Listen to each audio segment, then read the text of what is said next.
विद्यार्थियों, प्राचीन भारतीय इतिहास की डिजिटल कक्षा में आपका हार्दिक स्वागत। आज मैं आपको बताने जा रही हूँ सम्राट अशोक के बारे में, जिसे सम्राट अशोक महान के नाम से भी जाना जाता है। सम्राट अशोक की गणना संसार के महानतम सम्राटों में की गई है।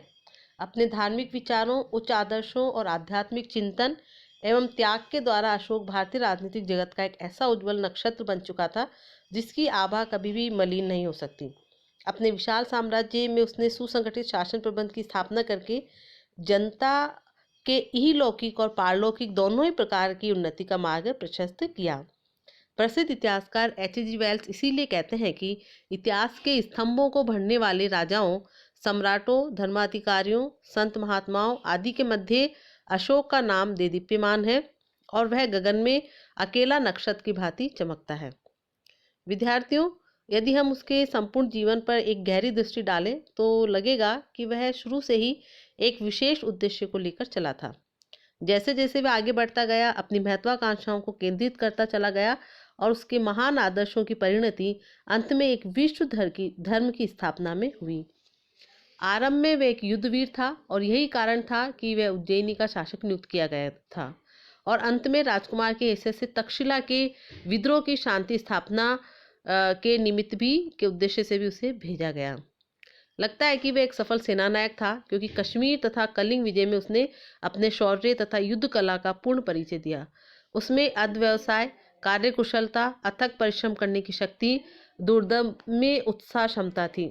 उसने एक नए राजनीतिक आदर्श की स्थापना की और जो उसके शासन का आदर्श होकर भी रह गया। Doctor R.C. मुखर्जी का कहना है कि संपूर्ण इतिहास में कोई भी ऐसा राजा नहीं जिसका जीवन मानव अशोक या सम्राट अशोक की तुलना में लाया जा सके। वहीं डॉक्टर राय चौधरी का भी मत है कि अशोक महान ऐतिहासिक विभूतियों में से एक था। वह ध्येयनिष्ठ, दृढ़ संकल्पी था। उसने प्रजा को सभी दृष्टियों से सुखी करने की चेष्टा की। वह प्रजा को अपनी संतान से कम दर्जा नहीं देता था। उसकी राज्य पद्धति और संगठन शक्ति अपने आप में अद्वितीय थी। वह ऐसा राजनीतिज्ञ था जिसने शक्तिशाली सेनाओं के साथ महान सफलताओं को प्राप्त किया और उसके कुछ वर्ष पश्चात गंगा घाटी के धर्म को उठाकर विश्व धर्म का रूप दे दिया। उसके चरित्र का विद्वानों ने जिस प्रकार मूल्यांकन किया है, उससे उसकी महानता को समझा जा सकता है। अब विद्यार्थियों, मैं आपको बताना चाहूँगी कि अशोक था कौन। आपने चंद्रगुप्त मौर्य के बारे में पढ़ा है और चंद्रगुप्त मौर्य का जो पुत्र था वह बिंदुसार था, जिसे अमित्रघात भी कहा जाता है। और उसने चंद्रगुप्त मौर्य के बाद 298 ईसा पूर्व से 273 ईसा पूर्व तक शासन किया। 273 ईसा पूर्व में जब बिंदुसार की मृत्यु हो गई तो उसके बाद उसका पुत्र अशोक गद्दी पर बैठा और वह 273 ईसा पूर्व से 236 ईसा पूर्व तक विद्यार्थियों उसने शासन किया। अशोक को अशोक प्रियदर्शी के नाम से भी जाना जाता है। अशोक को जानने के बहुत सारे साधन है विद्यार्थियों, जिनमें साहित्यिक स्रोत भी हैं और पुरातात्विक स्रोत भी हैं। अशोक के साहित्यिक जो स्रोत हैं उनमें ग्रंथों में सबसे उल्लेखनीय है सिंहली ग्रंथ दीपवंश और महावंश, जो कि अष्ट कथा पर आधारित है। व्रतघोष की रचनाएं भी अशोक के बारे में है। अशोक के इतिहास के निर्माण में टीकाओं में सामंत पासादि का सबसे महत्वपूर्ण है। यह विनय पिटक की टीका है। इस टीका को विद्वान रीज डेनिडस ने ऐतिहासिक अभिरुचि की खान कहा है। दिव्यावदान जो है ग्रंथ, उसमें अवदान का अर्थ है सत्कर्म। अशोक वदान माला महायान संप्रदाय का ग्रंथ है। वहीं आर्य मंजूश्री मूलकल्प भी महायान संप्रदाय का ग्रंथ है और इन सभी ग्रंथों से हमें अशोक के बारे में जानकारी मिलती है। राजतरंगिनी जो कि कल्हन के द्वारा रची गई थी विद्यार्थियों, उसमें भी अशोक का उल्लेख है और इसकी रचना जो है 12वीं शताब्दी में हुई थी।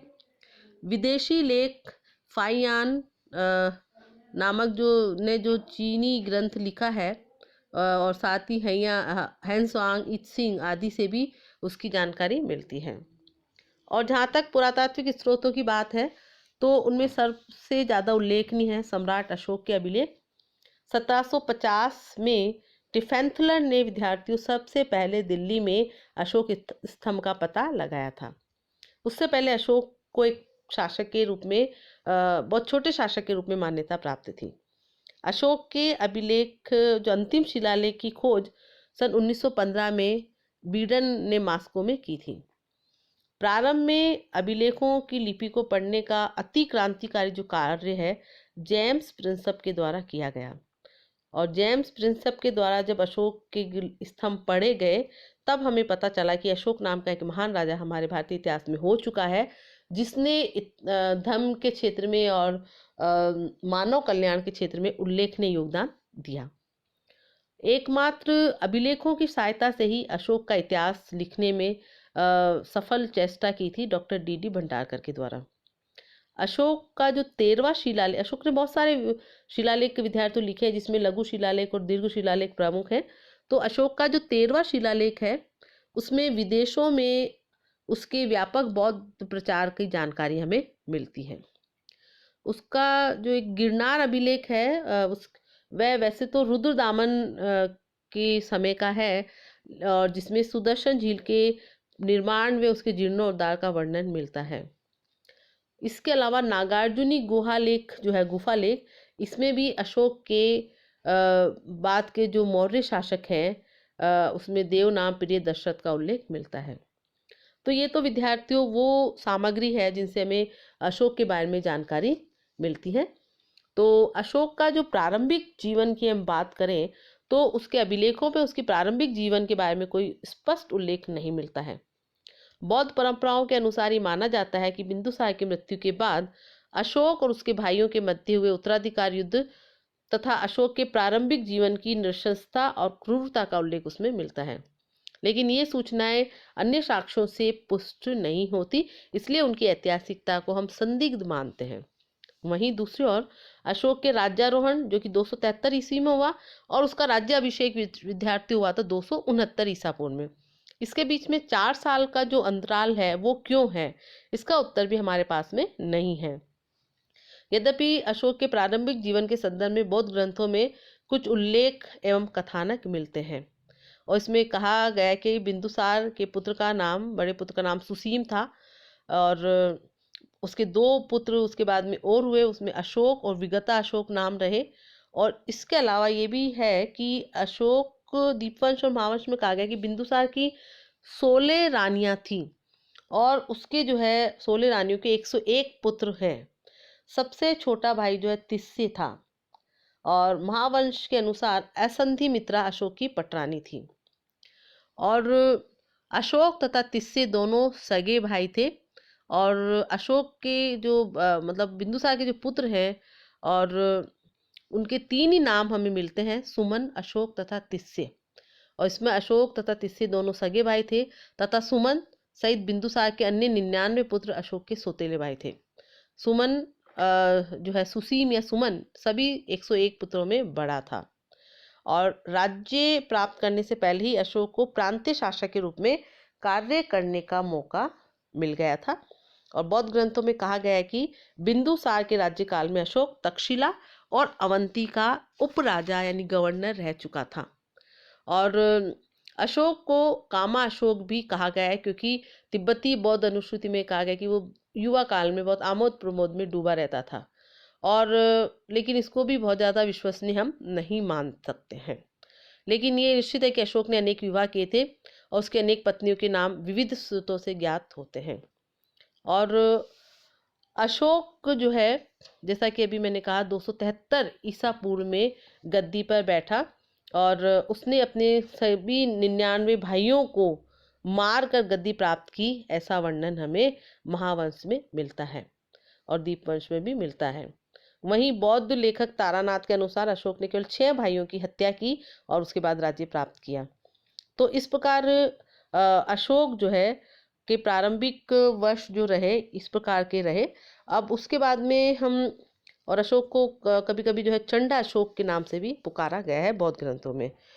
और अशोक के जो नाम हैं उसमें अभिलेखों में 3 नामों का प्रयोग किया है। अशोक, देवनाम प्रिय, प्रियदर्शी और राजा। देवनाम प्रिय का अर्थ है विद्यार्थियों देवताओं को प्रिय। अशोक के अधिकांश अभिलेख देवनाम प्रिय, प्रियदर्शी, राजा और इन ही शब्दों से प्रारंभ होते हैं। अशोक के ये प्रारंभ जीवन के बारे में है, लेकिन अशोक का जो प्रारंभिक जीवन था जिसमें वो चंडा अशोक था, बाद में बौद्ध धर्म के प्रभाव के कारण वह धर्म अशोक बन गया। और कलिंग विजय के द्वारा उसने अपने साम्राज्य विस्तार की शुरुआत की। लेकिन विद्यार्थियों, उसने कलिंग विजय में जो लोगों की मृत्यु हुई और काफ़ी लोग मारे गए और बहुत सारे घायल हुए, लाखों की संख्या में, तो उस दृश्य को देखकर उसकी मानसिकता में परिवर्तन आया और उसने युद्ध को त्याग करने का निश्चय कर लिया। और उसने जो है ये कहा कि अब वो भेरी घोष के बजाय धम्म का घोष करेगा और रण विजय के बजाय धम्म विजय करेगा। और वहीं से जो है उसने अहिंसा को अपना लिया और कलिंग विजय के बाद उसने किसी भी युद्ध अभियान में भाग नहीं लिया, लेकिन अपने प्रशासन को वो जो है सुसंगठित बनाए रखा। तो अशोक का धम्म क्या था और धर्म परिवर्तन के बाद उसने बौद्ध धर्म के प्रचार प्रसार के लिए और साथ ही अपने धर्म के प्रचार प्रसार के लिए क्या कार्य किए, अपने जनता के कल्याण के लिए क्या कार्य किए, उसका राज्य किस प्रकार मानव कल्याणकारी था, इसकी चर्चा हम अपने अगले वीडियो में करेंगे। धन्यवाद।